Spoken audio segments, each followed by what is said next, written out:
And our message is simple. It's freedom. That's it. Yeah. That's what, like, you know, I try to get across, you know, the gun people out there, you know, the beer drinkers out there, the cigarette smokers out there, the guys that want to jump off a cliff and risk their lives. There's one word that we all have in common, and that's freedom. They want to be able to jump off those cliffs. They want to be able to drink a beer. Well, we want to be able to smoke a joint, and that's what we all do today. And we want to be able farmers to grow hemp. There's a whole industry. There's a whole industry out there of hemp. We want to be able to support hemp. I mean, why can't we support hemp? So, guys, we have many, many activists, many, many different people from many, many different groups doing many things in this. And one thing, last year, you guys remember, we all voted for Measure 80.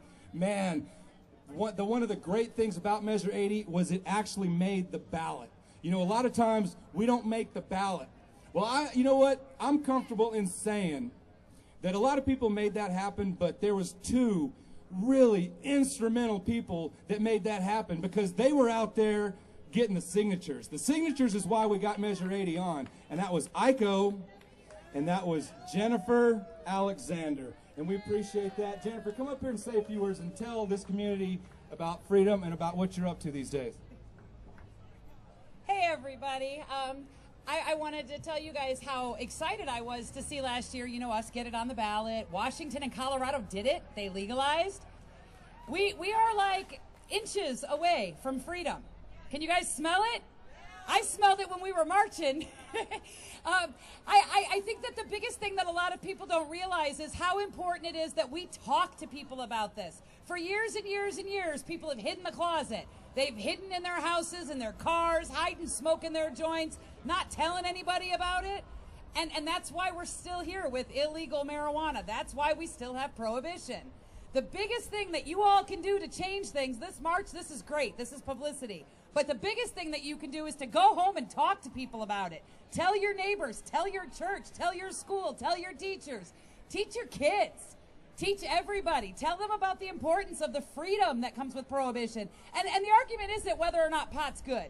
It doesn't matter if it's the worst thing on the planet. It's about freedom. So we can't get lost in all these arguments. Now, don't get me wrong. I think pot is good. I think there's a lot of benefits to it. However, that's not the fight that we're fighting. The fight that we're fighting is that we have a right to do this. It's none of your damn business. That's the fight that we're fighting. That we should have a right. If you can drink a martini, take a couple of shots of whiskey, why can't I smoke a joint? So here's the thing. You need to call your legislature.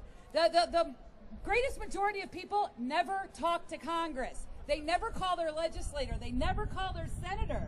It only takes a quick phone call. Just call them and say, you know what? I support reforming our marijuana laws. You represent me. Please support changing our laws. That's it. It's that simple. You don't have to be educated about all the fine details or the legal. It helps if you are. The more information you got, the better. But it can be a simple phone call and say, hey, I support this. Please represent me by supporting it. And if you make those phone calls, call your state representative, call your state senator, call the federal representative and the federal senator. Those are the four people that represent you, and they need to hear your voice. Call them once a month. Call them every day. Just make sure they hear you speaking. There's also town halls and coffee and stuff where you can go sit with your legislator and talk to them and be like, hey, what do you think about this? Change these laws. We want to see it end. We've got 19 states, I believe now, with medical marijuana. Something like 24 states with decriminalization and 2 states with legalization. We are well on our way. We just need to be louder. Make sure you're talking to people, your legislature, your neighbors. Make sure everybody knows. Thank you so much for being here, and thank you for going home and talking about it.